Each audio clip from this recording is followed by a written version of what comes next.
हाँ जी, नया साल आ गया और अब नो रेजोल्यूशन भी लेने का टाइम आ गया।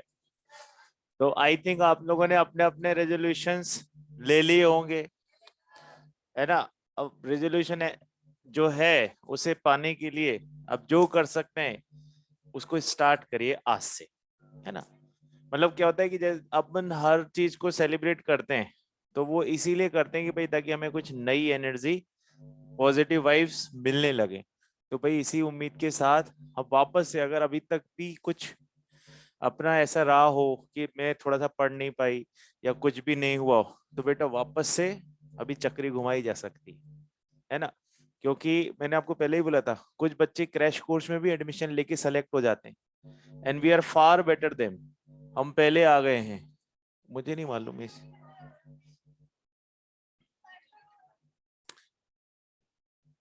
इन्हीं को दे जाओ, करते रहेंगे, है ना बेटा।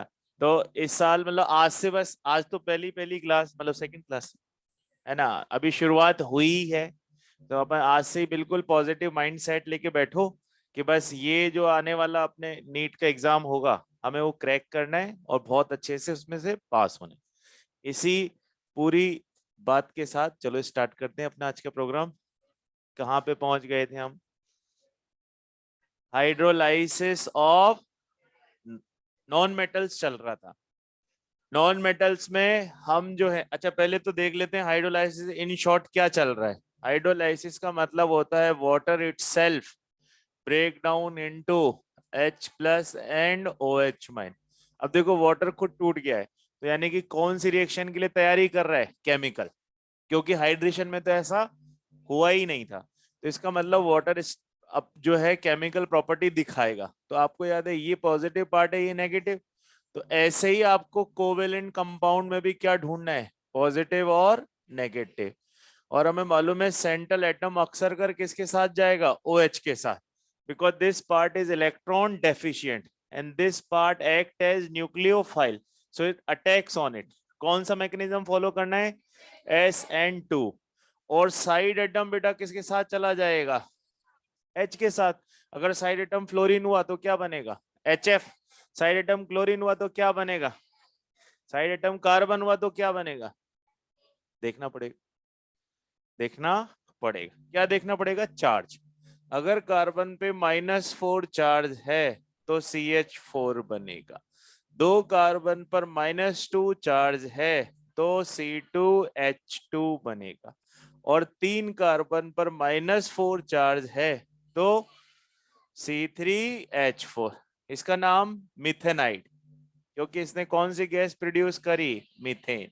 इसका नाम एसिटिलाइड, क्योंकि इसने कौन सी गैस प्रोड्यूस की? Acetylide and acetylene. ठीक है। और इसको बोलते हैं एलिलाइड। तो हो सकता है जनरल नेम से भी पूछा जा सकता हो। Done with this. अब स्टार्ट करते हैं कि हमने इसमें बहुत सारे एग्जांपल्स ले लिए थे, है ना। बस एक ही एग्जांपल थोड़ा सा अजीबोगरीब था। वो कौन सा था? NCl3, जिसमें साइड एटम ने क्या बनाया था? अपना ऑक्सी एसिड। और सेंट्रल एटम अपना क्या बना रहा था? By product. बाय प्रोडक्ट किसके साथ बनते हैं? हाइड्रोजन के साथ। अच्छा अब इसमें एक और चीज क्लियर कर लेते हैं। जब मेटल सेंट्रल एटम होगा तो क्या बनेगा? हाइड्रोक्साइड। जैसे MgOH होल ट्वाइस। तो सेंट्रल एटम कौन है? मेटल है। और जब सेंट्रल एटम नॉन मेटल हुआ, क्योंकि OH ऑक्सी एसिड भी हो सकता है और हाइड्रोक्साइड। मान लीजिए देखो यहाँ पर अगर OH लगा है तो इसको ऑक्सी एसिड थोड़ा ना बोल सकते हैं, इसको क्या बोलेंगे? हाइड्रोक्साइड।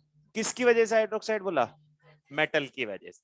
और अगर यहीं पर होता बोरोन तो अब इसको ऑक्सी एसिड बोलेंगे। क्यों बोलेंगे? क्योंकि सर नॉन मेटल, और ये बात पीटी में हो चुकी है कि metals are basic in nature, non metals are acidic in nature, और एसिडिक नेचर को हम EN से भी जज करते हैं। Higher the EN I will be non metallic character. चलिए इसके बाद हम स्टार्ट कर रहे हैं। आज हमारे पास आई थिंक नॉन मेटल वाला केस चल रहा था, दैट इज ऑफ डिस्प्रपोर्शन।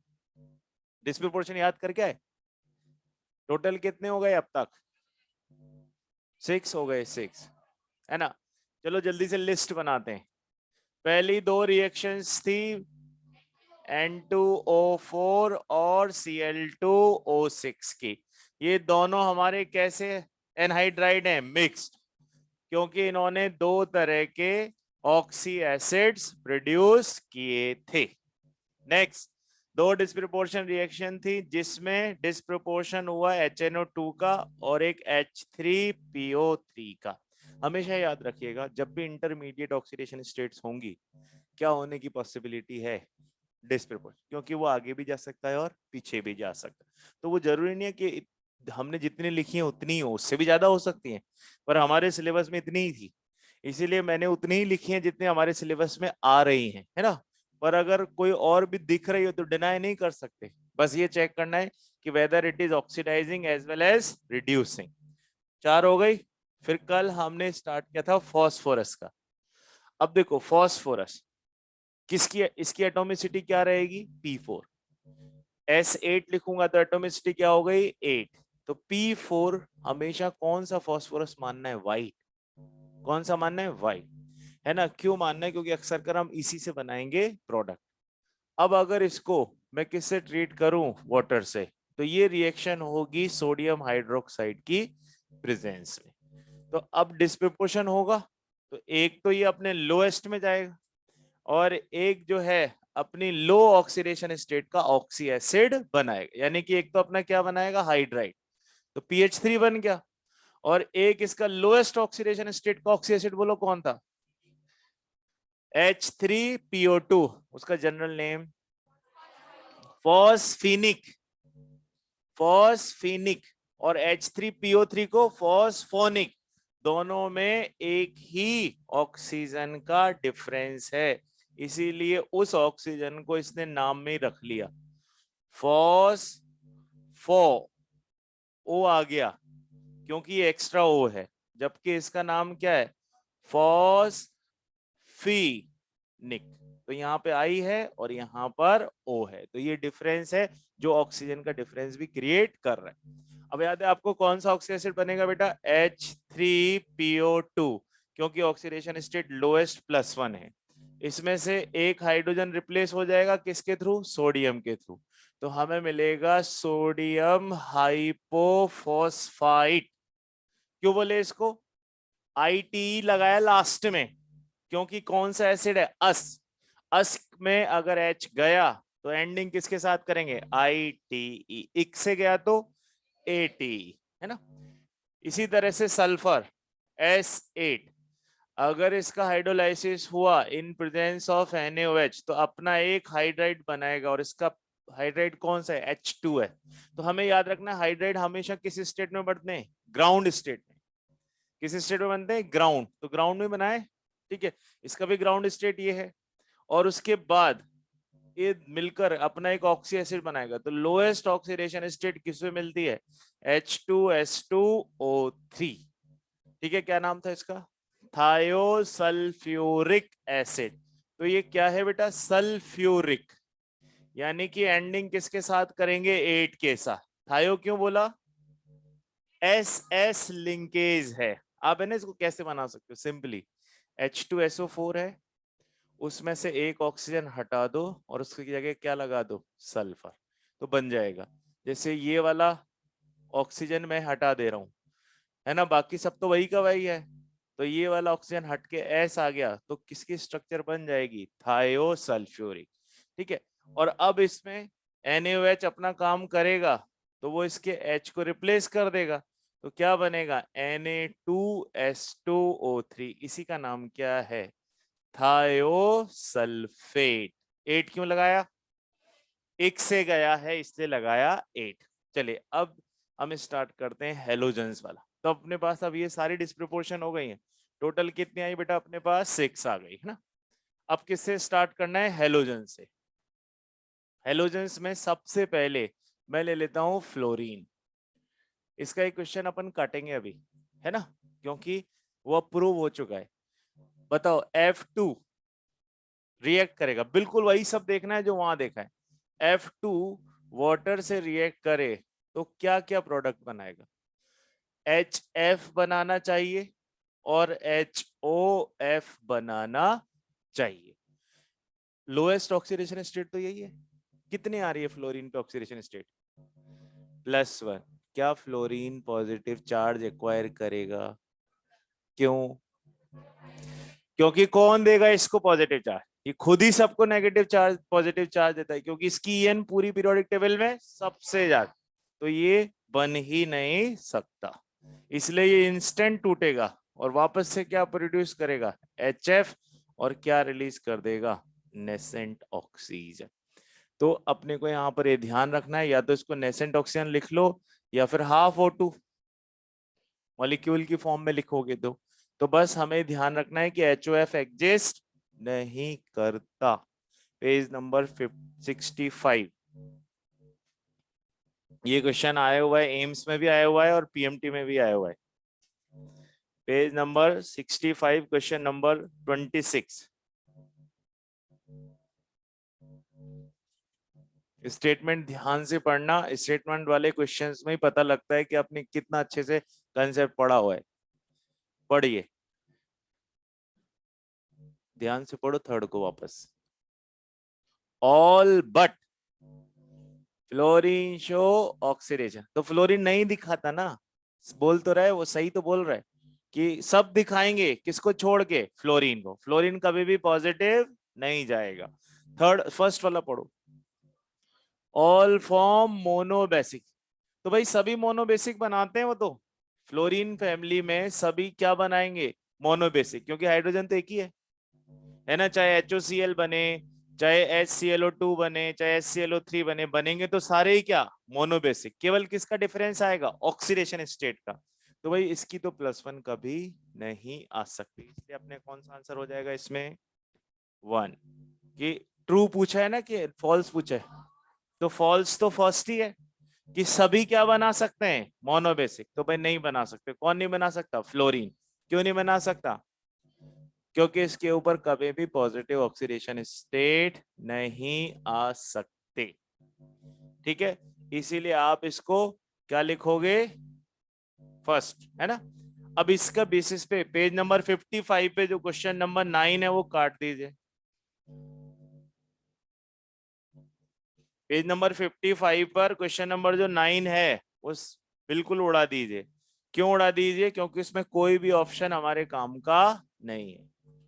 उसने आंसर भी क्या दे दिया, HOF, जबकि हमें मालूम है कि HOF तो बन ही नहीं पाएगा। चलिए अब नेक्स्ट, क्लोरीन और ब्रोमीन दोनों एक जैसा। अच्छा, इस फैमिली में आपने एक खास बात देखी, यहां पर है ना, लीडरशिप को लेके बड़ा लड़ाई झगड़ा रहता है, कभी कोई ऊपर हो जाता है ना, कभी कोई तोड़ देता है, यानी कि इसमें ना सबसे ज्यादा गड़बड़ झाला यही है। जैसे देखो EN का ऑर्डर बना है, तो EN में सबसे आगे कौन आ जाएगा, यही रहता है। इसी में ऑर्डर बनाओ EA का, तो क्लोरीन आगे आ गया, है ना। और इसी में ऑर्डर बनाओ बॉन्ड एनर्जी का, तो कौन आगे आ जाएगा, Cl2, Br2, F2 और I2। यानी कि मोस्टली केसेस में इस फैमिली में कोई एक ऑर्डर फिक्स है ही नहीं, सभी लड़ते रहते हैं। पर इसमें एक आदमी ऐसा आपको नजर आएगा जिसको कोई फर्क नहीं पड़ता, है ना, वो बिल्कुल मस्त रहता है कि तुम ही लड़ लो, मैं फिट हूं जहां पर हूं। इसीलिए जब आप हाइड्रोलाइसिस कराओगे तो किसका हाइड्रोलाइसिस मत करा देना, आयोडीन वाटर में सॉल्युबल नहीं है, तभी तो टिंचर ऑफ आयोडीन किसमें बनाया जाता है? एल्कोहल में। पता है क्या होता है टिंचर ऑफ आयोडीन? थोड़ा सा आयोडीन चुटकी भर किसमें डिसॉल्व किया जाता है? एल्कोहल में, और वो रेड कलर की जो दवा होती है जब चोट लग जाती है वो बनाई जाती है।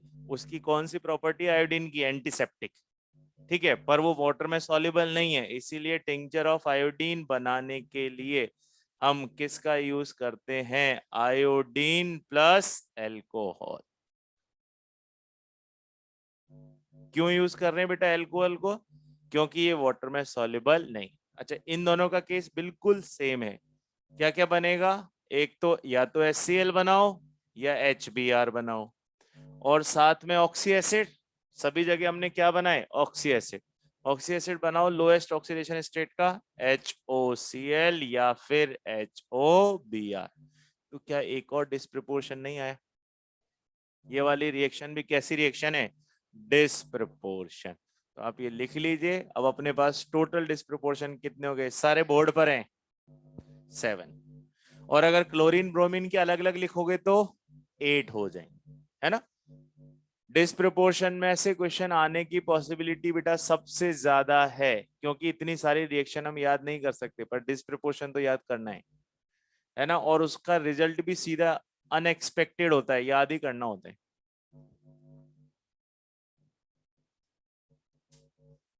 अरे उसमें कई ऑर्डर और भी हैं, इस फैमिली में तो बहुत सारे ऑर्डर हैं। आप याद करो, एक ऑर्डर हमने उसका भी बनाया था रिड्यूसिंग नेचर का, है ना? बताओ क्या था वो?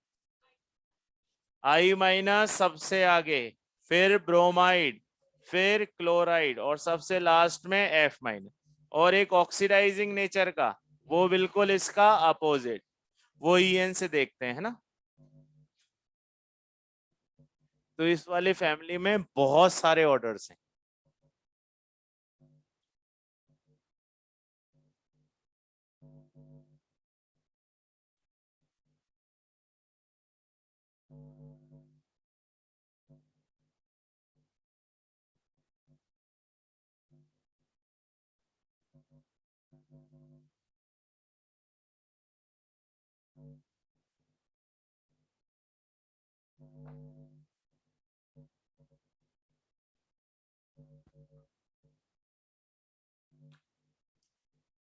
अब इसके साथ हाइड्रोलाइसिस वाला पार्ट हो गया है end।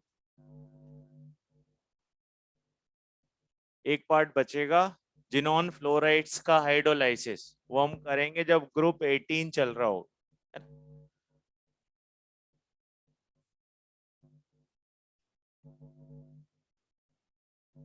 नेक्स्ट अपने टॉपिक हैं एलोट्रॉप्स।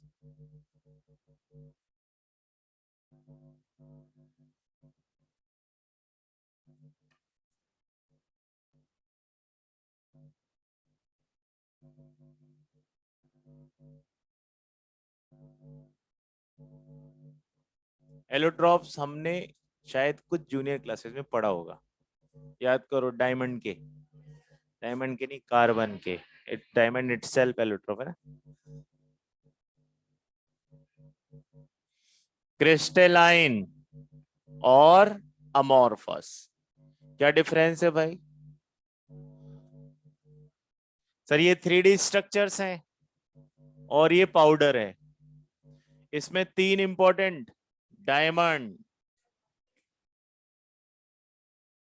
ग्रेफाइट, और सबसे नया फुल रेन।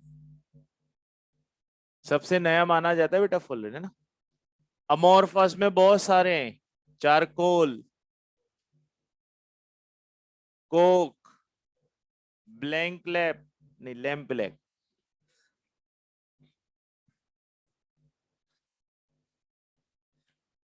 अरे अब यार, रात में देर सो, सुबह उठ कर आओ, तो उल्टा फुल्टा तो होगा ही ना। ठीक है, तो लैम्प ब्लैक, ये वो काजल है जो मदर्स वगैरह लगाती हैं, है ना? बादाम की भी लगा देती है। ठीक है, हाँ, बादाम को भी गर्म करके उसका भी काजल, जो खिलाने की चीज है उसको भी लगा देते हैं।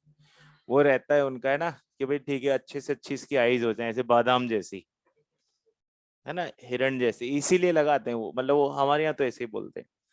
लैंप ब्लैक, है ना। अब क्या होता है, जो काला काला लैंप जलता है तो वो क्या क्या करता है बेटा, कार्बन छोड़ता है। आप उस पे चम्मच रख दो तो वो नीचे से क्या हो जाएगी, काला।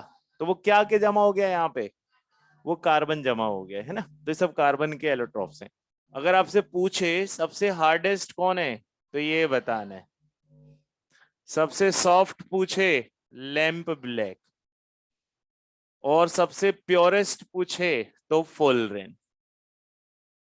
सो दीज आर फ्यू एलोट्रॉप्स जो इस नाम से भी फेमस है कि कौन हार्ड है, कौन सॉफ्ट है और कौन प्योर है। ठीक, चलिए स्टार्ट करते हैं। इसको लिखोगे या मॉड्यूल से देख लेंगे, जैसे भी। आप पेज नंबर 17 ओपन कर लो। हमें जो कंपैरिजन दिया है वो किस किस का दिया है बेटा, डायमंड और graphite. Is there any use of graphite in our daily life? क्या यूज है? हाँ, पेंसिल। और कंडक्टर बनते हैं। और वो बोल दिया ना कंडक्टर आपने, और बोलो। लुब्रिकेशन। आपने कई गाड़ियों में काला काला निकला हुआ देखा होगा। कभी कभी अगर साइकिल्स भी यूज करते हो तो आपने उसकी चेन वगैरह में देखा होगा, वो ग्रीस लगाता है। That grease is graphite, lubricant. अब देखो, डायमंड। डायमंड में आपको याद है कार्बन चारों साइड से किस बॉन्ड से बॉन्डेड है, कोवेलेंट। इसको आपने कहीं और भी पढ़ा है क्या? कहा? सॉलिड्स में। कौन सा सॉलिड है ये, कोवेलेंट सॉलिड। क्यों? क्योंकि इसमें कोई और बॉन्ड ही नहीं है, सारे के बॉन्ड कौन से हैं, कोवेलेंट बॉन्ड। जबकि ग्रेफाइट में ऐसा नहीं है। ग्रेफाइट में आपको याद है कि एक जो वैलेंसी है वो फ्री रहती है ना। और इसीलिए वो क्या करता है, ऐसी लेयर्ड स्ट्रक्चर भी बनाता है। और दो लेयर आपस में किससे बॉन्डेड होते हैं, वॉन्डरवॉल फोर्स से। तो ऐसी लेयर्ड स्ट्रक्चर, और यहाँ पे कौन सा बॉन्ड मिलता है, वॉन्डरवॉल फोर्स। ठीक है, इसीलिए ये एक दूसरे पे क्या होता है, स्लिप हो जाता है। तभी तो इसका यूज किस में करते हैं, लुब्रिकेंट की फॉर्म। ये सॉफ्ट भी है थोड़ा, ये हार्ड है। बताओ किसकी डेंसिटी ज्यादा? डायमंड की डेंसिटी ज्यादा, इसकी डेंसिटी इसके कंपैरिजन में कम। कौन कंडक्टर है? डायमंड। क्यों नॉन कंडक्टर है? क्योंकि सर कोई वैलेंसी फ्री ही नहीं है, ये हमारे पास बहुत अच्छा कंडक्टर है। दोनों में इसका हाइब्रिडाइजेशन sp3, इसका हाइब्रिडाइजेशन sp2। किसकी बॉन्ड लेंथ बड़ी? क्यों? सारी सिंगल बॉन्ड है। तो अराउंड 1.54 एंगस्ट्रॉम, और इसमें 1.43 के लमसम, क्योंकि वो पार्शियल डबल बॉन्ड कैरेक्टर घूम रहा है ना। तो इस तरह से हमने यहाँ पर दो तीन चीजें नोटिस की कि ये सब डिफरेंसेस हैं। अच्छा, एक क्वेश्चन बड़ा आता है, दोनों में से कौन थर्मोडायनेमिकली मोर स्टेबल है? तो किसको बोलना है भाई, क्योंकि इसमें वो जो एक इलेक्ट्रॉन घूम रहा है ना, वो इसको थर्मोडायनेमिकली क्या बना के रखता है, स्टेबल। क्योंकि सबसे पहले एनर्जी वही कंज्यूम करता है, जबकि इसमें सीधे एनर्जी किसको मिलती है, बॉन्ड को। तो बॉन्ड टूटने की पॉसिबिलिटी डायमंड में क्या रहती है बेटा, थोड़ी सी ज्यादा। उसमें कम क्यों हो जाती है, वो अनपेयर्ड इलेक्ट्रॉन जो है, जो घूमता है, वो एनर्जी कंज्यूम करके पहले क्या करना चालू करते हैं, रोटेशन। और फिर बाद में वो एनर्जी किसको ट्रांसफर होती है, बॉन्ड्स को। ठीक है। अच्छा, प्लम्बैगो क्या है? वो पेंसिल की लीड, उसको क्या बोलते हैं, प्लम्बैगो। है ना, वो पेंसिल की लीड जो है उसी को क्या बोलेंगे अपन, प्लम्बैगो। उसी फॉर्म में यूज होती है। उस पे देखो जहां पे डिफरेंसेस खत्म हो रहे हैं ना, उसके बाद कुछ पॉइंट्स हैं। एक्वाडेग, क्या होगा एक्वाडेग? वो उसका सॉल्यूशन है ना। उसको क्या बोलिए, सब टर्म्स है बेटा, दो तीन वापस से बोल देता हूं। एक्वाडेग, प्लम्बैगो, थर्मोडायनेमिकली स्टेबल। और चौथा एक और टर्म होगा, सॉफ्टेस्ट, हार्डेस्ट और प्योरेस्ट वाला। ठीक है, ये कुछ हमारे पास इंपॉर्टेंट टर्म्स हैं। अच्छा, फिर सबसे नया वाला क्या रहेगा, फुल रिंग। फुल रिंग में 2 वर्जन है। अच्छा, इसको कभी फॉर्मूला बनाया जाए तो लिखेंगे C2N, और N का नंबर 30 या 30 से ज्यादा, यानी कि लोएस्ट जो हमें मिला है फुल रेंज वो कौन सा है, C60। और कहां तक रेंज जा सकती है, 340 के ऊपर भी रेंज जाती है। पर हमें जिसको स्टडी करना है वो कौन सा है, बक मिस्टर फुल रेंज। उन्होंने ढूंढा होगा, उनके नाम पर है। इसमें होती है रिंग्स। कितनी रिंग्स हैं, 32 रिंग्स हैं। रिंग्स मतलब जैसे फुटबॉल देखिए, फुटबॉल में पेंटागोनल और हेक्सागोनल रिंग होती है, तो ऐसे ही इसमें भी होती है। इसमें भी ऐसे ही 20 और 12 रिंग्स हैं। तो 20 रिंग्स कैसी हैं बेटा, हेक्सागोनल, और 12 रिंग कौन सी हैं, पेंटागोन। तो ये रिंग्स आपस में एक दूसरे के साथ फ्यूज रहती हैं और उससे एक स्ट्रक्चर बनती है। उसी स्ट्रक्चर को क्या बोला जाता है, buckminsterfullerene. Total carbon कितने होंगे, 60 ही रहेंगे, कुछ कॉमन हो जाएंगे ना। आप ऐसे पेंटागोनल और हेक्सागोनल अलग अलग इंडिविजुअल काउंट करोगे तो बहुत सारे दिखेंगे, पर कुछ तो फ्यूज हो जाएंगे, तो दोनों को एक ही बार काउंट करोगे ना। इसी वजह से टोटल कार्बन कितने ही बताने, 60। बट रिंग्स कौन कौन सी रहेंगी, पेंटागोनल और हेक्सागोनल। कितनी रहेंगी, 20 12, 20 हेक्सा और 12 पेंटा। और एक बॉन्ड का नाम आएगा डेंगलिंग। Dangling bond. अब क्या होता है, जो सरफेस का एटम होगा ये वाला, जो सरफेस पर ही है, वो किसी ना किसी इम्प्योरिटी के क्या आएगा, कांटेक्ट में। मान लीजिए ऑक्सीजन के कांटेक्ट में आया, नाइट्रोजन के कांटेक्ट में आया, तो वो धीरे धीरे उनके साथ क्या करेगा, बॉन्ड बनाएगा। अब वो बॉन्ड कोवेलेंट तो हो नहीं सकता, है ना, इम्प्योरिटीज के साथ कोई ना कोई बॉन्ड बनेगा, तो इनसे तो वीक होगा, पर यहाँ पे ढीला होगा, और वो बॉन्ड कैसा रहेगा, झूलते रहेगा। इसलिए इस बॉन्ड को क्या बोले जाता है, डैंगलिंग बॉन्ड। कौन बनाएगा डैंगलिंग बॉन्ड, सरफेस वाले। Surficial atoms form bonds with impurities, उन्हें ही हम क्या बोलते हैं बेटा, डैंगलिंग। क्या डायमंड ऐसा ही दिखता है जैसा हमें बताया जाता है, ऐसे मिलता है, उसकी कटिंग होती है। डायमंड के बारे में पता है ना, ग्लास को उसी शेप में काटें तो वो कभी नहीं चमकता उतना। आप ऐसे बोलते हैं ना, ग्लास और डायमंड में फर्क है, दोनों दिखने में एक जैसे लगते हैं, पर अगर आप ग्लास को डायमंड के शेप में काट के भी रख दोगे तो वो उतना स्पार्कल नहीं करेगा जितना कौन करता है, डायमंड। रीजन क्या होता है, हाँ एक वर्ड यूज करते हैं इसके लिए, टोटल इंटरनल रिफ्लेक्शन। अगर कोई सनलाइट या कोई लाइट गई उसके अंदर तो वो उसके अंदर ही बार बार रिफ्लेक्ट होती रहती है ना, और उसको बोलते हैं कि उससे जो है उसका रिफ्लेक्टिव इंडेक्स इतना ज्यादा है कि वहां पर क्या होता है, टोटल इंटरनल रिफ्लेक्शन। तो डायमंड जो है तब स्पार्कल करता है जब उसको एक पर्टिकुलर शेप में काटा जाता है। और राजस्थान इसका बहुत बड़ा सेंटर है, जयपुर। जयपुर में डायमंड का बहुत काम होता है, डायमंड की बहुत सारी फैक्ट्रीज है। डायमंड मिलता तो कहाँ होगा, साउथ अफ्रीका। ऐसे डायमंड की जैसे कई मूवीज में आपने देखा होगा ना, कि मेरे चाचा जी की डायमंड की वो है, खदान है, मेरे चाचा जी की सोने की खान है। तो वो सारी खानें कहाँ मिलती हैं, उधर साउथ अफ्रीका साइड। ठीक है। अभी 2-3 दिन पहले पेपर में आया कि 32 लोग एक साथ मारे गए, है ना, वो उस खदान में। क्योंकि खदान कहाँ मिलेगी, नीचे जमीन में, और वो हमेशा कैसी रहती है, पोली रहती है। तो वो क्या हुआ, वो खोदने के लिए चले गए और बिना किसी प्रिकॉशन के चले गए, तो सारे के सारे वहीं पे दफन हो गए।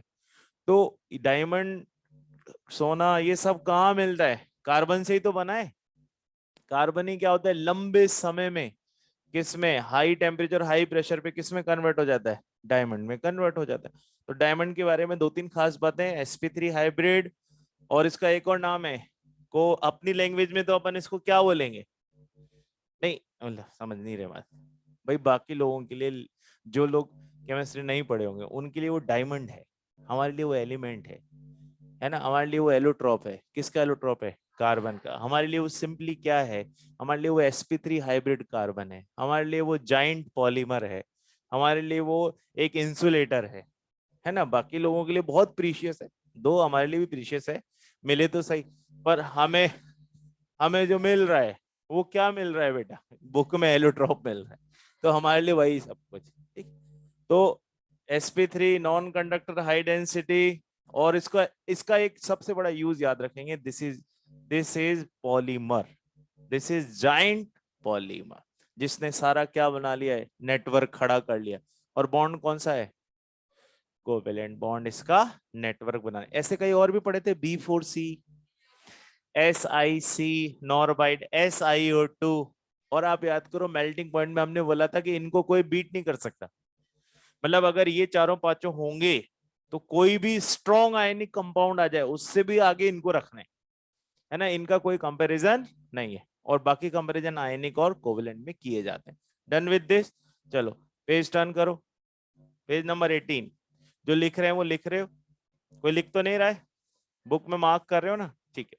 नेक्स्ट आ जाइए आप, टिन, टिन के दो एलोट्रॉप दे रखे होंगे, है ना, वही क्रिस्टलाइन और अमोर्फस, एक वाइट होगा और एक ग्रे, बस इतना ही याद, उसमें कुछ देखना भी नहीं है ना। नेक्स्ट इंपॉर्टेंट है किसका, फॉस्फोरस। बेटा फॉस्फोरस के तीन फॉर्म हैं, व्हाइट, व्हाइट के साथ किसको भी कंसीडर करो, येलो, रेड और ब्लैक। सबसे पहले तो ये देखें कि इनमें क्या डिफरेंस है। ये मोस्ट रिएक्टिव, हाईली रिएक्टिव, तभी तो इसको केरोसिन में रखा जाता है। ये मॉडरेट रिएक्टिव, देखो अपने ना कहीं कहीं पढ़ा होगा कि सोडियम को वैक्स में रखा जाता है क्योंकि वो एयर में निकलने पर जल जाता है। ऐसे ही ये जो फास्फोरस है इसको किस में रखा जाता है बेटा, केरोसिन में, क्योंकि इसको किससे बचाना होता है, एयर से, नहीं तो ये भी क्या करेगा, बर्न होगा, एक्सप्लोड हो जाएगा। और मॉडरेट रिएक्टिव रेड, और लीस्ट रिएक्टिव ब्लैक। ये हमारी लाइफ में कहीं काम आता है, हाँ यही काम आता है अपने, है ना। इसका तो यूज हम कर ही नहीं सकते, केरोसिन में रखना पड़ता है, कैसे यूज करेंगे। पर this is used as strip of match box, है ना। ये पॉइजनस भी होता है, बहुत ज्यादा रिएक्टिव है, साथ साथ कैसा है, ये नॉन पॉइजनस है बाकी दोनों।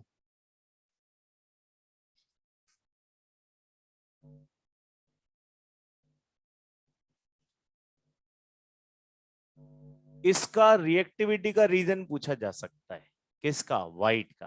तो आपको इसमें बताना है angular strain, angular strain, angular मतलब एंगल, स्ट्रेन मतलब टेंशन। अब देखो इसका हाइब्रिडाइजेशन क्या होना चाहिए, पहले तो ये बताओ। P4 है, एक, ये दो, तीन और ये चार, ये सब आपस में ऐसे बॉन्डेड है टाइटली। बताओ हाइब्रिडाइजेशन क्या आ रहा है, sp3, क्योंकि तीनों एक तीन बॉन्ड बना है और एक लॉन पेयर है। तो बताओ बॉन्ड एंगल कितना एक्सपेक्टेड है, अराउंड 107 मान लो, अगर 109 नहीं मानना है तो। पर एंगल आ रहा है 60, एंगल कैसा आया 60, यानी कि बहुत ज्यादा एंगुलर क्या कर दिया है, स्ट्रेन कर दिया है। तो ये बहुत ज्यादा क्या होगा, मौका मिलते से ही भागेगा, टूटेगा। इसीलिए इसको कौन सा रीजन बोला जाता है, एंगुलर स्ट्रेन। किस बात के लिए, कि इसकी रिएक्टिविटी ज्यादा क्यों है। अब आता है रेड, रेड में क्या करता है, वो पॉलीमर बना लेता है, और पॉलीमर बनाएगा तो अपना कुछ एंगल रिड्यूस करेगा, और इस तरह से पॉलीमेरिक क्या बना ली बेटा इसने, चेन्स बना ली। और इसी वजह से इसकी रिएक्टिविटी थोड़ी सी क्या हो गई, सप्रेस। इसीलिए इसको हम क्या बोलते हैं, मॉडरेट रिएक्टिव। तो what is the major difference between white and red, that red having polymeric structure and white having P4, है ना। इस तरह की कौन ऐसी एंगुलर स्ट्रेन वाली स्ट्रक्चर है। तो this is the major difference between white and red. Black तो बिल्कुल ग्रेफाइट की तरह है, लेयर्ड स्ट्रक्चर ऐसा, इसीलिए वो सबसे लीस्ट रिएक्टिव में काउंट होता है, और सब एक दूसरे में कन्वर्ट हो सकते हैं।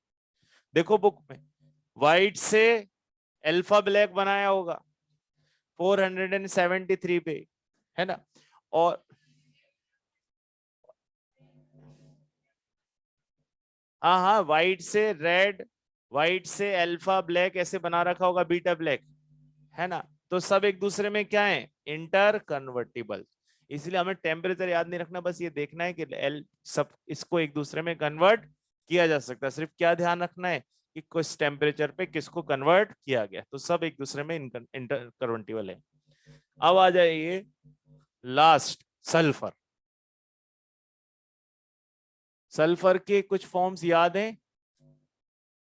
रोम्बिक, मोनोक्लिनिक और प्लास्टिक। सल्फर में आपको याद है S8 मिलता है। अब S8 के 3 टाइप हो सकते हैं बेटा, रोम्बिक जिसको बोलते हैं अल्फा, मोनोक्लिनिक जिसको बोलते हैं बीटा, और एक होता है प्लास्टिक जिसको हम बोलते हैं गामा। अल्फा, बीटा, गामा, इन तीनों में क्या डिफरेंस है? सबसे पहले तो याद रखिएगा इनकी एटॉमिसिटी क्या है, 8। पैकिंग का डिफरेंस है, इसकी जो पैकिंग है क्राउन शेप्ड है, तो क्राउन की पैकिंग अगर ऐसी हो, वन आफ्टर अनदर, ये वाली पैकिंग, तो हम समझ जाएंगे कि ये कौन सा सल्फर दिख रहा है, रोम्ब। और यही क्राउन की पैकिंग फेस टू फेस हो जाए रहेगा तो S80, यही क्राउन की पैकिंग इस तरह से हो गई, बिल्कुल फेस टू फेस, तो मैं इसको क्या बोल दूंगा, मोनोक्लिनिक। और क्राउन टूट जाए तो गम, है ना? इस तरह से क्राउन को तोड़ दें तो हम क्या बना लेंगे, प्लास्टिक। जैसे पानी में डाल दिया तो वो ऐसे थ्रेड जैसा बन जाएगा, तो उसको हम कौन सा सल्फर बोलेंगे बेटा, प्लास्टिक। इसके अलावा सल्फर की एक और फॉर्म होती है, चेयर फॉर्म, S6। चेयर में ऐसी लॉन्ग चेयर बनानी, तो दिस इज चेयर्ड फॉर्म। और एक S2 पढ़कर आए हो, पैरामैग्नेटिक। बॉस, ये क्या है हमारे पास, पैरा मैग। तो इसके तो बहुत सारे एलोट्रॉप्स हैं, ये सब S8, S6, S2 एलोट्रॉप्स हैं। S8 के भी 3 वर्जन है।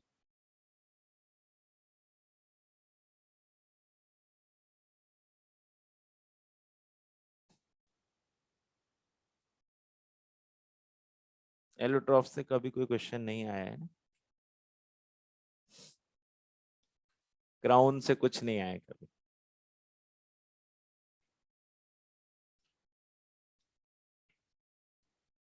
अब जिससे आया है वो टॉपिक अब स्टार्ट होगा, दैट इज मोस्ट इंपॉर्टेंट, और सबसे ज्यादा क्वेश्चन उसमें से पूछे भी जा रहे हैं, है ना?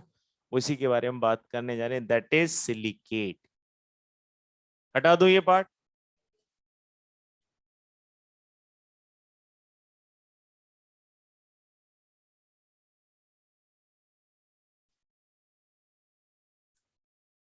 आज लिखने के लिए कम ही रहेगा, है ना?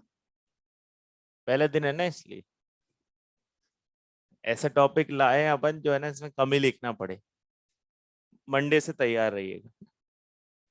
सिलिकेट्स, सबसे पहले अब इसको समझ लो आप, क्योंकि इसके क्वेश्चंस बहुत सीधे हैं, बस समझने आना चाहिए कि अपन को पूछा क्या जा रहा है। आप बताओ, SiO2, आपने यहां हमेशा 2 देखा है ना? और इसको ये को क्या बोले हम, पॉलीमर। पर आप देखो ये 2 क्यों लिखा हुआ है, जबकि जब भी मैं स्ट्रक्चर बनाऊंगा हमेशा ऐसी स्ट्रक्चर बनाऊंगा,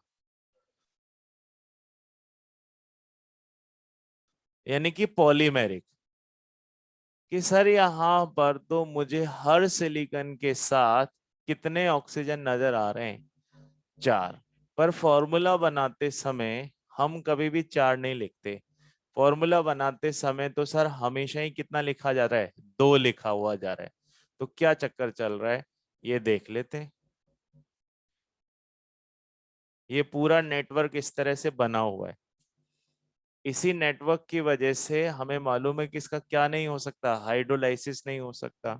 इसी नेटवर्क की वजह से आपको याद है इसने क्या बना रखा है, पॉलीमर ड्रॉ किया हुआ है। और ये नेटवर्क कैसा है, 3D, सब तरफ फैला हुआ है। चलो अब देखते हैं, अगर मैं किसी, जैसे अगर आप ये लिखते हो फॉस्फेट, तो बताओ क्या लिखते हो, PO4-3। क्यों लिखते हो -3? सर इसमें एक ऑक्सीजन तो डबल बॉन्डेड है, बाकी 3 ऑक्सीजन सिंगल बॉन्ड। तो जब ऑक्सीजन सिंगल बॉन्डेड होता है तो उसके पास टोटल इलेक्ट्रॉन कितने होते हैं 7, और एक और इलेक्ट्रॉन रिक्वायर्ड होता है, इसीलिए वो अपना क्या करता है, इस तरह से बॉन्ड बना लेता है। तो यहाँ पर तो ऐसा नहीं हो रहा है, तो यहाँ पर ये पॉलीमर है, तो सबसे पहले मैं इसकी कौन सी यूनिट बनाऊं, मोनोमेरिक। तो मैं SiO4 लिखूंगा, और अगर मैं SiO4 लिखूंगा तो मुझे यहाँ पे क्या मेंशन करना पड़ेगा, -4। ऐसा क्यों किया बच्चे, क्योंकि सारे ऑक्सीजन सिंगल बॉन्ड, यानी कि इस पूरे में से मैंने एक स्ट्रक्चर को पिक कर लिया, मोनोमर को, तो मोनोमर मेरा ये रहेगा। अब ये क्या करना स्टार्ट करेगा, शेयरिंग। तो मैं शेयरिंग वाला पार्ट यहां से बनाना स्टार्ट करता हूँ। बुक में इसको अलग तरह से ड्रॉ किया गया है ना, कुछ इस तरह से।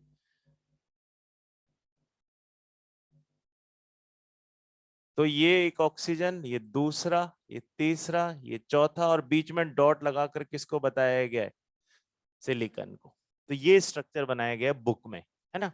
पर इसमें एक दिक्कत आती है कि हमें ड्रॉ तो करना ही नहीं है, हमें तो ये समझना है कि आखिर ये ऐसा बना क्यों, और आखिर में स्ट्रक्चर में से क्या पूछा जा सकता है। तो मैं इसको ये मैंने बना दिया, इससे एक दो स्ट्रक्चर भी बना लेंगे। सबसे पहले देखो, दो SiO4 आपस में जुड़ना चाहें तो किस से जुड़ सकते हैं, एक ऑक्सीजन से इस तरह से जुड़ सकते हैं कि नहीं। अब बताइए, ये धीरे धीरे मोनोमर से किस में कन्वर्ट हो रहा है, डाइमर। अब एक ऑक्सीजन दो जनों के बीच में आ गया, ठीक है। तो बताओ चार्ज कितने से कम हो गया, एक से कम हो गया, क्योंकि वो ऑक्सीजन कॉमन है ना। तो इसका मतलब इसका अगर मैं डाइमर बनाऊं तो क्या लिख सकता हूं, Si2O7 - 6। एक ऑक्सीजन तो कॉमन ही हो गया ना, और चार्ज भी चला गया। अब इसको क्या करो, सिंपल रेशो में कन्वर्ट करो, बताओ क्या बनेगा, SiO3.5 - 3। तो बस अपने को क्या करना है कि जब भी ऑक्सीजन, इसको कितने ऑक्सीजन शेयर करने बताओ, 4। अभी मैंने कितना किया है, 1। तो ये जैसे जैसे एक एक ऑक्सीजन शेयर करेगा वैसे वैसे एक चार्ज कम होगा। भाई अगर मान लीजिए ये इधर से शेयरिंग करता है, तो देखो ये वाला पार्ट अगर नहीं है नीचे वाला, तो इस सिलिकॉन का ये वाला ऑक्सीजन इसी के पास है, प्योर इसका है, ये भी प्योरली इसका है, ये भी इसका है। बट ये वाला ऑक्सीजन क्या हो गया है, शेयरिंग में चला, तो इस ऑक्सीजन का चार्ज तो न्यूट्रलाइज होगा ही होगा। इसका चार्ज न्यूट्रलाइज हो गया, तो -4 से मैंने क्या लिख दिया। अब इस सिलिकॉन के पास मैं कितने ऑक्सीजन काउंट करूं, 1, ये 2, ये 3, और इसका कितना पार्ट आएगा, हाफ। क्यों आएगा हाफ, क्योंकि वो दो जगह शेयर्ड है, इसलिए उसके हिस्से में उसका कितना पार्ट गया, हाफ। तो आप जब जब ऑक्सीजन शेयर करते जाओगे, अभी मैंने कितना ऑक्सीजन शेयर किया है, 1। तो आप जैसे जैसे ऑक्सीजन शेयर करते जाओगे, आपके पास ऑक्सीजन कंटेंट किससे कम होगा, 0.5 से, और चार्ज किससे कम होगा। क्यों, क्योंकि वो ऑक्सीजन पहले सिंगल बॉन्डेड था, अब डबल बॉन्डेड हो गया, इधर उधर है तो सिंगल ही बॉन्ड, पर दो एटम्स के बीच में शेयर हो गया, तो उसका चार्ज क्या होता चला जाएगा, न्यूट्रल। ऐसा कितनी बार कर सकते हैं, 4 बार।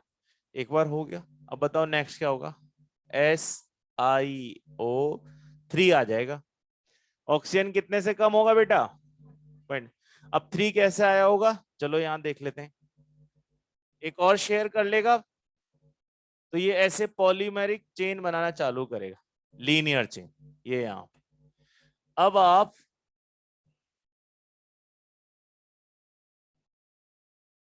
इसको देखो, किसी भी एक सिलिकॉन को, इसको देख लो, इसके पास इसके कितने ऑक्सीजन है, 1, 2। इसका इसका टोटल कितना लिखेंगे, SiO3 आ गया। चार्ज कितना बचेगा, एक ऊपर एक नीचे, ये दोनों तो शेयर्ड में चलेगा, तो चार्ज कितने कम हो गया। तो हर बार एक शेयरिंग पर चार्ज कम करना है 1 से, और ऑक्सीजन किससे कम करना है, पॉइंट। अब बताओ नेक्स्ट, SiO 2.5, चार्ज क्या आएगा, अच्छा यहां से तो पॉलीमर ही बन गया ना बेटा, तो एन लगा दूं क्योंकि लीनियर चेन बनते जा रहा है। अब इसने ये भी शेयर कर लिया, इसका मतलब किसकी शेयरिंग की बात कर रहा है, इसकी। तो अब बताओ इसके हिस्से में कितने ऑक्सीजन रह गए, एक, ये आधा आधा और ये आधा, तो 1/2, और ये 0.5, 1.5, और एक मिलाकर 2.5, इसलिए क्या आया 2. और चार्ज किस पे है, केवल इस पे जो अनशेयर्ड है। लास्ट आ जाओ, अब उसने चारों ही शेयर कर डाले, यहां देखो चारों ही कर दिए ना। अब ऐसे केस में चार्ज क्या बचेगा, 0, और यहाँ पर ऑक्सीजन कंटेंट क्या, और ये हो गया है N। समझ गए मेरे पास। तो अपने पास अगर क्वेश्चन आएगा तो कैसे आएगा, सब लोग पेज नंबर आप आ जाओ 19 या 20 पर होगा, नहीं नहीं इससे आगे बढ़ो जहां पे बिगनर्स बॉक्स है, 22 पर। हाँ पेज नंबर 22 और 23 में से सबसे पहले 5th नंबर का देखो, 23 वाला देखो कैसे, बहुत आसान से हो जाएगा ना। क्या दिया है उसने, एक फॉर्मूला, क्या दिया हुआ है फॉर्मूला पढ़ो, SiO2.5। अब आप देखो कि हमने कितने ऑक्सीजन शेयर कर दिए होंगे, Si2O5 है, तो मैंने उसको उसमें कन्वर्ट कर लिया ना बेटा सिंपल रेशियो में, SiO2.5।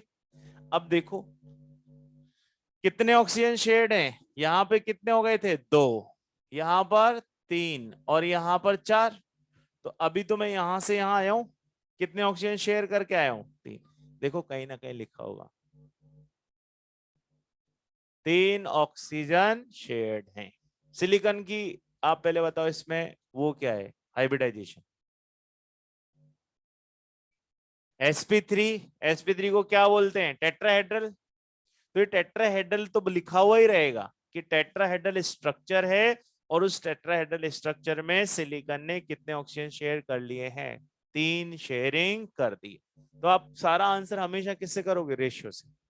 उसी में क्वेश्चन नंबर 22 पे भी देखो, 3rd नंबर का क्या दिया हुआ है, Si2O7, सिंपल रेशियो में कन्वर्ट करो, SiO3.5, कितना ऑक्सीजन शेड है, ठीक है, एक ही ऑक्सीजन शेड हुआ। अब इनके नेम्स और हैं, आपको याद है पेरेंट को हमने किस नाम से बोला था, ऑर्थो, तो इसका नाम क्या रहेगा, ऑर्थोसिलिकेट। ऑर्थो जब डाइमर बनाता है तो क्या बोलते हैं, पायरो, तो ये हो गया पायरोसिलिकेट। अब चेन बनते जा रहे हैं तो इसको क्या बोलेंगे, लीनियर चेन, या चेन भी बोल सकते हैं। अब एक बात बताओ, जैसे हम लोग ऐसे हाथ एक दूसरे का हाथ पकड़ के खड़े हो जाएं तो अपने कितने एटम की शेयरिंग हो गई, 2, 1, 2, ये तीसरा एटम, और पैर अपना 4th एटम, ऐसे मान लेते हैं। तो अगर मैं ऐसे दोनों हाथ शेयर करके खड़ा हूं तो चाहो तो लंबी चेन बना सकते हैं, और चाहो तो ऐसे गोला भी बना सकते हैं। तो अगर मैं सर्कल बनाऊंगा कोई फर्क पड़ेगा, कुछ नहीं फर्क पड़ेगा चार्ज पे। तो हम पहले ऐसे खड़े थे, अब ऐसे खड़े हो गए, तो इस स्ट्रक्चर को बोलते हैं cyclic also, sometime it is also known as cyclic, क्योंकि अगर ऐसे लास्ट वाले दोनों टर्मिनल्स को जोड़ भी दिया जाए तो क्या ही फर्क पड़ेगा। तो याद रखिएगा, सबसे पहले ऑर्थो, ऑर्थो से पायरो, पायरो से साइकिल, और साइकिल से शीट, क्योंकि अब उसने कौन सा ऑक्सीजन शेयर कर दिया, 3rd वाला, और लास्ट वाला तो हमें याद है 3D है। तो 3D से ठीक पहले क्या आएगी, शीट आएगी। तो सबसे पहले क्या आएगा, ऑर्थो, सेकंड, थर्ड, साइकिल को चेन भी बोल सकते हैं ना, साइकिल में ही लगती है चेन, फिर उसके बाद शीट, और लास्ट। अब देखो मैं आपसे क्वेश्चन पूछता हूं, बोर्ड पे देखते रहिएगा, name the silicate in which 1 oxygen remain monovalent. अब मैंने बोला मोनोवेलेंट, तो मोनोवेलेंट का मतलब वो ऑक्सीजन शेयरिंग में नहीं गया। मोनोवेलेंट तो तभी रहेगा ना, यहाँ पे सारे के सारे क्या हैं, मोनोवेलेंट। यहाँ पर कितने मोनोवेलेंट हैं, 3, क्योंकि एक शेयरिंग हो गई। यहाँ पर कितने मोनोवेलेंट हैं? 2। और यहाँ पर कितने मोनोवेलेंट है? एक भी नहीं। तो इसी तरह से क्वेश्चन पूछा रहेगा ना कि कितने शेयरिंग की। अब शेयरिंग को ऐसे नहीं बोलेगा, किस फॉर्म में बोलेगा? मोनोवेलेंट। बताओ, in which silicate 2 monovalent oxygen will be present? Cyclic. क्यों? 2 मोनोवेलेंट बोला, यानी कि 2 की शेयरिंग हुई, 2 बच गए। In which silicate all oxygen are monovalent? Ortho, क्योंकि उसमें कोई शेयरिंग नहीं हुई। समझ गए? ठीक है, इसी तरह से वहां पे क्वेश्चंस पूछे जाएंगे। अच्छा, अब अगर इस तरह की स्ट्रक्चर देखा जाए जो बुक में है ना, उसी स्ट्रक्चर से भी देख लेते हैं। जैसे ये बनाया पहला अपन ने, तो ये बन गया मेरा ऑर्थो। अब ऑर्थो से मुझे पायरो बनाना होगा, तो ये एक सर्कल शेयरिंग में चला जाएगा।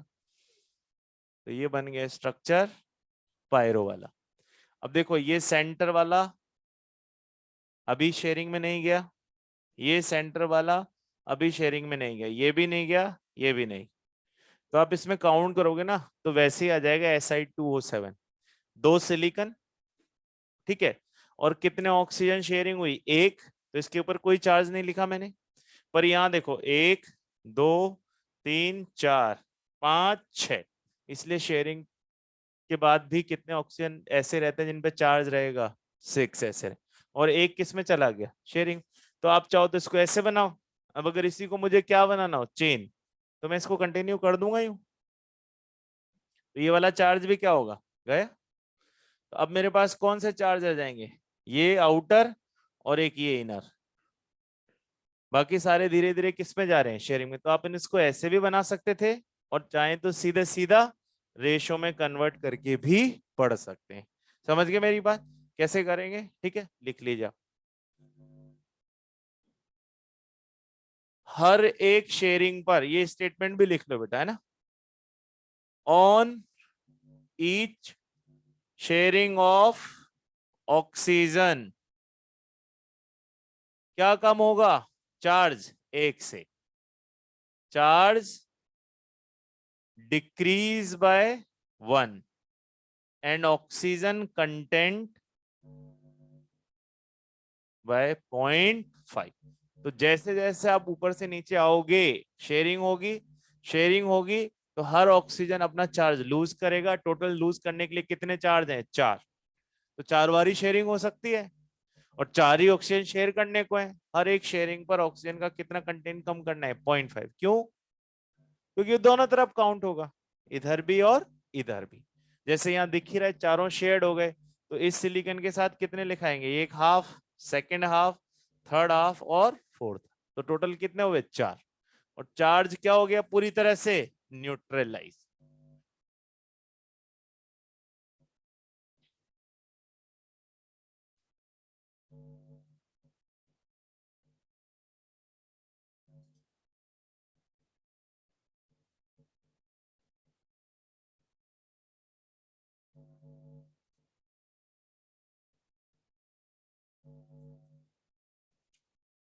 हाँ बेटा,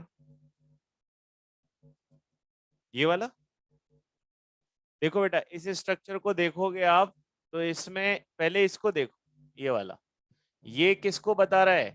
ऑर्थो को। तो ऑर्थो में हमारे पास कितने ऑक्सीजन है? 4। 1 2 3 और ये फोर्थ, हो गए 4। चारों पर अभी चार्ज रहेगा क्योंकि शेयरिंग नहीं हुई है। तो देखो, इस पे एक चार्ज -2 3, और इस पे चार्ज 4। और ये सेंटर में जो डॉट लगाया है, वो किसको बता रहा है? सेंट्रल एटम सिलिकन को। अब जब शेयरिंग करेगा, तो एक ऑक्सीजन की शेयरिंग होगी पहले, फिर 2 की, फिर 3 की, और फिर 4 की। जैसे ही चौथा शेयर्ड होगा, वैसे ही 3D स्ट्रक्चर बनने लगेगी। तो एक एक शेयरिंग पर हमें चार्ज किससे कम करना है? 1 से। अगर आप इसको ना भी देखोगे तो आपको सीधे समझ में आएगा। पहले -4 था, फिर -3, फिर -2, फिर -1, और लास्ट में 0। और ऑक्सीजन देखो कैसे कम हो रहा है? 0.5।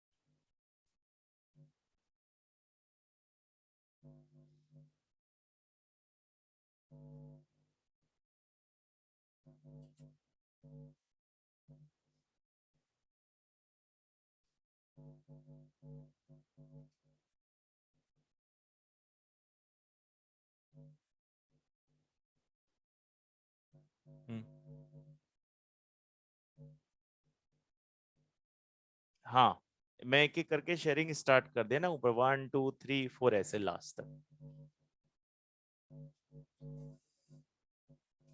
पेज नंबर 64 पर 3 क्वेश्चन आए हुए हैं, 2 7 और 11।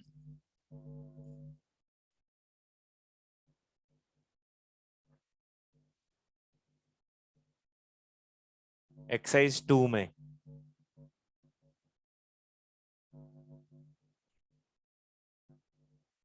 जिन्होंने लिख लिया हो वो बेटा इन क्वेश्चंस को करो, 2 7 और 11।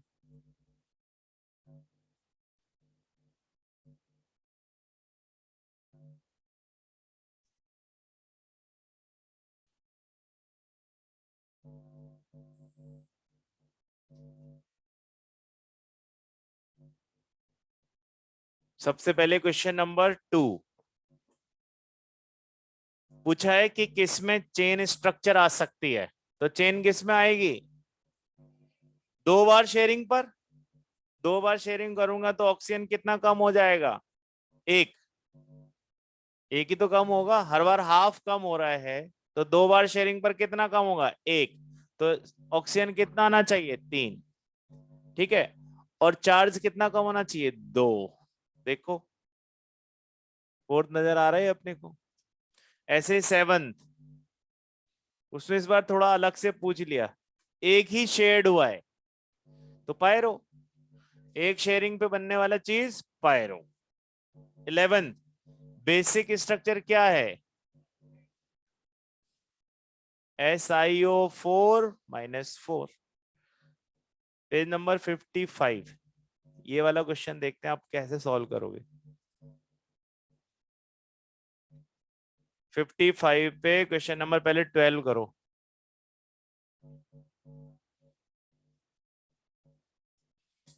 ऐसा सिलिकेट है, 12 की बात कर रहा हूं, silicate having 1 monovalent corner oxygen, एक ऑक्सीजन बचा हुआ है बस, तो वो किस में बचा हुआ है? शीट में ही बचेगा। अब कर लो 13।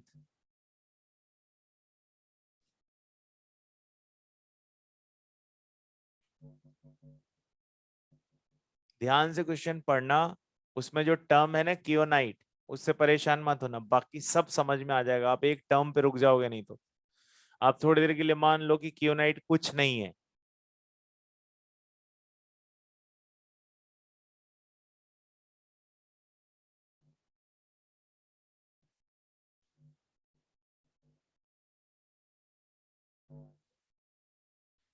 तीन कैसी यूनिट आपस में जुड़ी हुई हैं? ऐसी। कितनी यूनिट है बेटा? 3। अब जब 3 जुड़ेंगी और किस मैनर में जुड़ी हुई हैं? लीनियरली। क्या वर्ड यूज किया उसने? लीनियरली। तो देखें, 1 यूनिट, 2 यूनिट, 3 यूनिट, हो गए 3। कितने ही जोड़नी है अपने को? 3। पॉलीमर नहीं है इस बार, 3 जोड़े हैं। तो बताओ ये वाला ऑक्सीजन शेड है क्या इसका? नहीं है ना। ये वाला, क्योंकि 3 पे रोक दिया है। अब देखो गिनो, काउंटिंग करो चार्ज की, 1 2 3 4 5 6 7 8। तो क्या आ गया अपना आंसर? माइनस। ऐसे वो 4 पे भी रोक सकता था, है ना, ऐसे कहीं भी रोक दे, पर उसने आपको क्लियरली बोल दिया है कि कैसे जुड़े हुए हैं, लीनियर।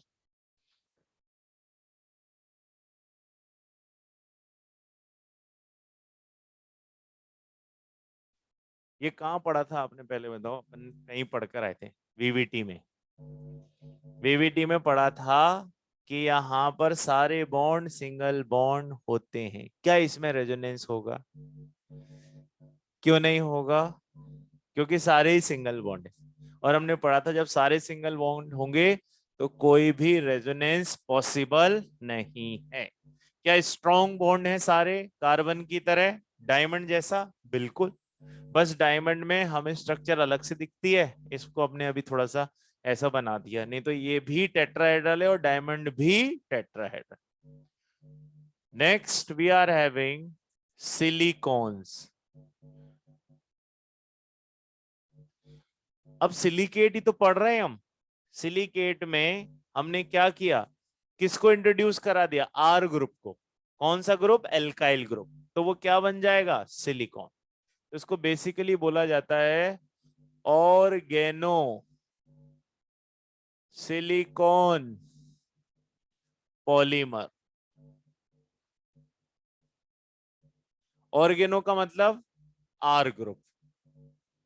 कौन सा ग्रुप ऐड कर दिया अपन ने, आर ग्रुप, और बाकी सब वही का वही है। अब बताओ आप एक मिनट, अगर मैं इस SiO4 में से एक ऑक्सीजन हटा दूं, है ना, ये SiO2 ये वाला है अपने पास, ठीक है, इसमें से एक ऑक्सीजन हटा दूं, तो बताओ कितनी वैलेंसी फ्री हो गई, दो, दो वैलेंसी फ्री। अगर दो वैलेंसी फ्री हुई तो उसकी जगह कितने आर ग्रुप आ सकते हैं, दो आर ग्रुप आ गए, क्योंकि दो वैलेंसी से दो आर, है ना, Si, और अभी भी क्या बचा हुआ है, एक ऑक्सीजन।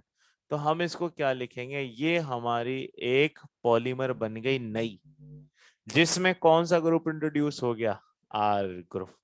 ये ऑक्सीजन तो रहेगा ही सही, क्योंकि मैंने टोटल दो में से कितना कम किया है बेटा, एक। एक कम करते से कितनी वैलेंसी फ्री, दो, क्योंकि हम इसमें से कम कर रहे हैं, पॉलीमर में से। और पॉलीमर में तो हमें दिख रहा है कि सिलिकॉन के ऊपर चार्ज कितना आ रहा है, +4, +4। अब जैसे ही मैं एक ऑक्सीजन हटाऊंगा, एकदम से कितनी वैलेंसी फ्री करनी है, दो। दो वैलेंसी की जगह मैंने कौन सा ग्रुप ले लिया, आर। अब ये बना कैसे होगा, ये हमारे क्या काम आएगा सर, क्यों पढ़ रहे हैं इसको जबरदस्ती, हमारी डेली लाइफ में कुछ काम है इसका। ऐसे क्लोथ्स जैसे जो वाटर रेजिस्टेंस होते हैं, विंटर में, विंटर क्या, बारिश में रेन कोट्स वगैरह बनते हैं इसके, है ना, थ्रेड बनता है इसका। ऐसे कुछ कपड़े देखे होंगे जो रैपिड ड्राई होते हैं, जिनको आप धोते हो थोड़ी देर में ही सूख जाते हैं पॉलीथीन की तरह, है ना, तो वो सारे किससे बने होते हैं, सिलिकॉन, इसीलिए ये पढ़ रहे हैं। अब देखो, इसमें वाटर को रिपेल करने वाली प्रॉपर्टी किसके पास है, आर ग्रुप, क्योंकि ये ग्रुप होता है हाइड्रोफोबिक। ये ग्रुप कैसा होता है, हाइड्रोफोबिक। तो देखो बनाया कैसे गया होगा, इससे तो नहीं बनाया गया होगा, ठीक है, तो आप इसको बनाने के लिए एक यूनिट ले लेते हैं, और इसकी जो मोनोमेरिक यूनिट्स हैं उनको ध्यान से देखें कि हम इसमें क्या कर रहे हैं। सिलिकॉन, सिलिकॉन की बताओ कितनी वैलेंसी होती है, 4, है ना। अब 4 में मुझे कौन सा ग्रुप लगाना है, आर। तो सबसे पहले क्या करूं, एक आर ग्रुप रख लेता हूं, और 3 क्लोरीन, एक यूनिट बन गई।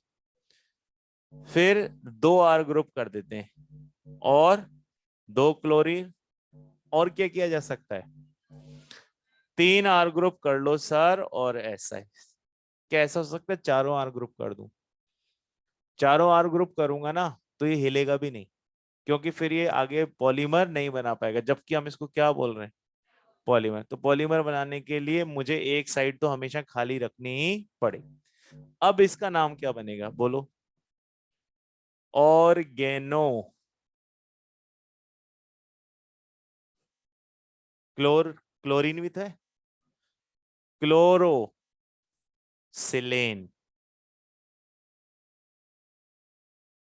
आर Cl और Si मिल गया ना अपने पास, ऑर्गेनो क्लोरोसिलेन। या आप ऑर्गेनो को क्या बोल सकते हो, एल्काइल, क्योंकि ऑर्गेनो तो इसका पॉलीमर ही बन गया, हमें कौन सी यूनिट बनानी है, मोनोमेरिक। तो पूरा नाम क्या बन गया, एल्काइल क्लोरोसिलेन। अब बताओ मुझे इसमें कौन सा ग्रुप इंट्रोड्यूस कराना है, ओ। तो मैं इसका क्या करा दूं, हाइड्रोलाइसिस। बताओ हाइड्रोलाइसिस पे क्या होगा, एक Cl फ्री हो जाएगा, और जब वो Cl फ्री होगा तो यहां पर मेरे पास कौन सा ग्रुप आ जाएगा, OH ग्रुप, है ना। तो मान लीजिए यहां पर मैंने एक OH ग्रुप ले लिया, ऐसे कितने OH ग्रुप होंगे, 3। क्योंकि 3 क्लोरीन गए। अब ये आपने याद करो पॉलीमर पढ़ा हो तो इस तरह से H2O रिलीज होता है कंडेंसेशन पे, और जब H2O रिलीज होगा तो दोनों यूनिट आपस में किससे जुड़ जाएंगी, O से। तो इस तरह से पहली बार तो क्या होगा, हाइड्रोलाइसिस, और सेकंड स्टेप में क्या होगा, कंडेंसेशन, और उसी से क्या बनते चले जाएंगे पल। अब बताओ इसके पास कितना Cl है, तो ये कितनी साइड जुड़ सकता है, या तो लेफ्ट या राइट, ये 3 साइड, इसलिए एक R ग्रुप रहना जरूरी है। अगर यहाँ भी OH आ जाएगा तो ये वापस से SiO2 बन जाएगा। इसीलिए हमें यहाँ पर एक R ग्रुप के साथ कितने मोनोमर्स बनाने हैं, 3। तो बिल्कुल आप ऐसे ही लिखो, फिर मैं आपको एक लाइन लिखवा रहा हूं। पूछा जाए व्हाट इज सिलिकॉन, तो क्या बोलेंगे, पॉलीमर। किसका पॉलीमर है, ऑर्गेनो सिलिकॉन का।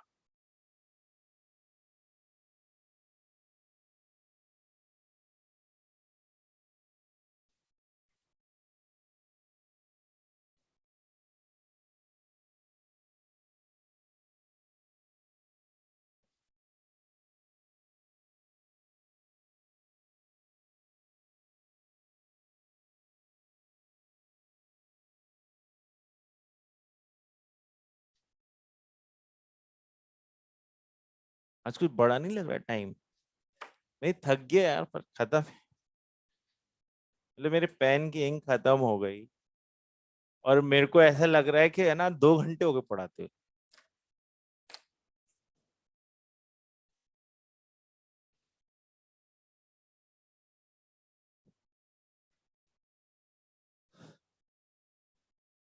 और अभी तो 15 मिनट बाकी, हद ही है भाई। हैं, रुको इसको खत्म कर लो पहले, इसको खत्म कर लो। मत जाना बाहर।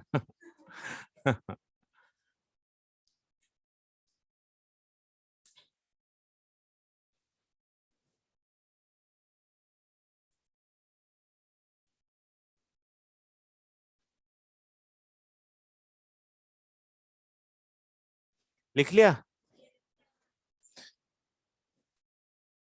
इसमें आप एक लाइन लिखो, स्टेप 1, हाइड्रोलाइसिस। पहला काम क्या करना है, हाइड्रोलाइसिस, और स्टेप 2, कंडेंसेशन। पहला हाइड्रोलाइसिस, दूसरा कंडेंसेशन। चलो सबसे पहले बनाते हैं डाइमर। इनमें से बताओ तीनों यूनिट में से किस यूनिट से डाइमर बन सकता है, सिर्फ सेकंड वाले से। 1 2 3 ऑप्शन है, सिर्फ लास्ट वाले से, क्योंकि R ग्रुप थोड़ा ना बढ़ेगा आगे, OH तो इसकी जगह आएगा, और जब OH इसकी जगह आएगा तो कंडेंसेशन भी इधर ही होगा, इधर कैसे होगा।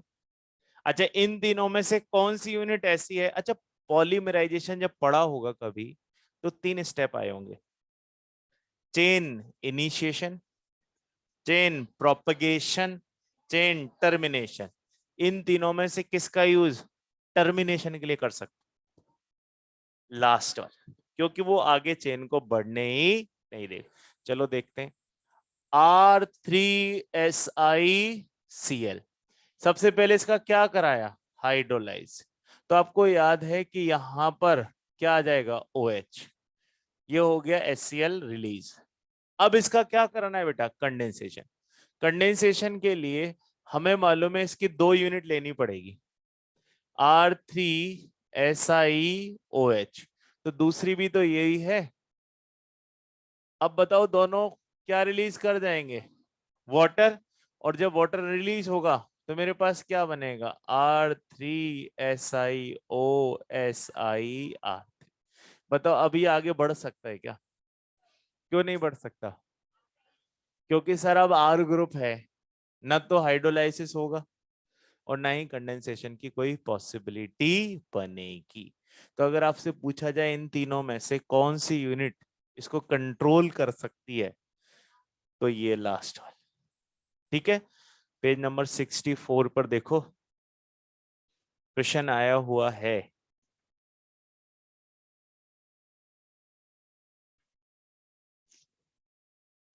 क्वेश्चन नंबर 3, चेन पॉलीमर, है ना। तो अब अगर यहां पर मुझे दूसरा बनाना हो चेन, तो मैं कौन सी यूनिट लूंगा, R2SiCl2। ठीक है, क्या कराया जाए बेटा इसका, हाइड्रोलाइसिस। बताओ कितनी जगह OH आ सकता है, दोनों क्लोरीन को हटा के। तो 2 HCl गए, तो अब ऐसे लगा देना दोनों तरफ, ये R ग्रुप, ये R ग्रुप, OH OH। अब बताओ कंडेंसेशन कितनी साइड से हो सकता है, दोनों साइड से। तो अगर इसका कंडेंसेशन हुआ तो ये चेन बनाना चालू करेगा, और चेन बनाने के लिए इसने अपने दोनों हाथ खोल दिए, और ये इस तरह से क्या बनाते रहेगा, चेन। और ये सिर्फ ऐसे चलेगा। क्यों चलेगा ऐसे, क्योंकि ऊपर और नीचे ब्लॉक है आर का, और लास्ट क्या बनाना हो इसको, क्रॉस लिंक्ड। तो क्रॉस लिंक बनाने के लिए एक और यूनिट बची हुई है लास्ट, RSiCl3। सबसे पहले इसका क्या कराओ बेटा, हाइड्रोलाइसिस। कितने HCl फ्री, 3। तो इस Si के पास अब कितनी साइड OH आ गया है, 3 साइड। तो अब ये बॉन्ड 3 साइड से बनाएगा, और 3 साइड से पॉलीमर अगर बनेगा तो शीट जैसा बनेगा, जैसे हमने अभी थोड़ी देर पहले बनाया था। और शीट का दूसरा नाम क्या भी बोला जा सकता है, क्रॉस लिंक, है ना। तो इस तरह से अब ये क्या करेगा बेटा, यहां से ब्लॉक्ड है, इधर से चेन बन रही है इस तरह से, और नीचे से भी, क्योंकि कनेक्ट तो सभी जगह से होएगा भी। तो ये वाली जो स्ट्रक्चर बनी, ये इसकी कौन सी स्ट्रक्चर है, क्रॉस लिंक्ड स्ट्रक्चर। अब अपने थर्ड वाले क्वेश्चन कौन सा आंसर होएगा,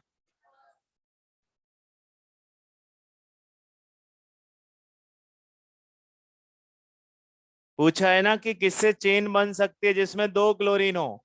तो 2 क्लोरीन तो फर्स्ट में ही है, और उसी पर एक क्वेश्चन है 12th।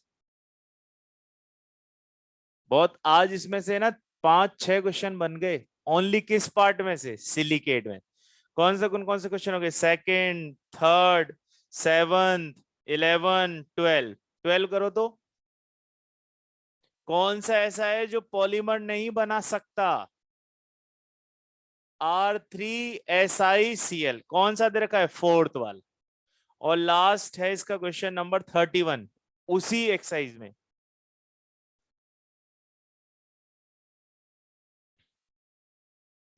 अच्छा, हमें वो एग्जांपल्स याद नहीं रखने, कौन से वाले, जो वो पेज नंबर 17 पे दिए हुए हैं, याद है ना, सिलिकेट्स की लिस्ट के साथ। वो याद नहीं करने अपने को, हमेशा आंसर किससे आएगा, रेशियो से। तो आपको वो फॉर्मूला खुद से देगा, आपको उसमें क्या निकालना है, रेशियो निकाल। अच्छा, 31, कॉस्मेटिक सर्जरी में, अब यही पढ़ रहे हैं ना, तो सिलिकॉन ही होगा, सिलिकेट हो नहीं सकता, सिलिका लगा नहीं सकते। कॉस्मेटिक सर्जरी आपको पता ही है, मूवीज में तो इतनी फ्रीक्वेंटली कॉस्मेटिक सर्जरी होती है, एक ही दिन में 4 बार भी कर सकते हैं, है ना। पर वो बहुत लेंदी प्रोसेस है, और आपने देखा भी होगा कि जनरली हमने किसी को देखा नहीं डेली लाइफ में कॉस्मेटिक सर्जरी कराते। हाँ, कराए ना कुछ लोगों ने, वो सेलिब्रिटीज कराते रहते हैं।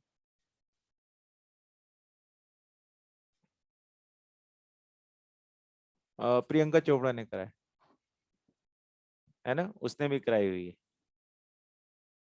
राखी सावंत